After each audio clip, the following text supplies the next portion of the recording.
The phrase, "and so it is," carries a sort of finality to it. It's an acceptance of a situation, often used in a somewhat spiritual or philosophical context. To break it down, it's almost like an amen at the end of a prayer, a stamp of, "this is the truth."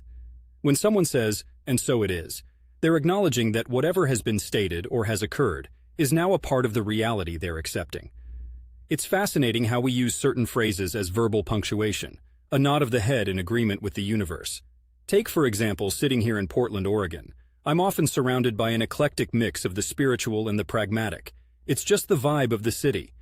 After a group meditation or a particularly poignant meeting at a local coffee shop, where community and personal revelations often burst like rain clouds, you might hear someone say, "and so it is."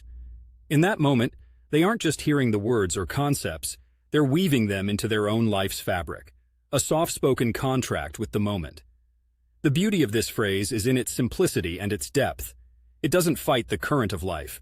Rather, it floats along with it, echoing the sentiment of what is. And in a time where everyone is battling against the flow, there's something incredibly soothing about letting go and just saying, "and so it is." It's a verbal shrug, the kind you give not when you're defeated, but when you're at peace with the outcomes, content to move forward. And moving forward is what we should always aim for, especially here in Portland where the weather changes its mind more often than a sitcom character. You plan a picnic and it starts to rain, and so it is. You accept it, maybe you even laugh about it, and you adapt.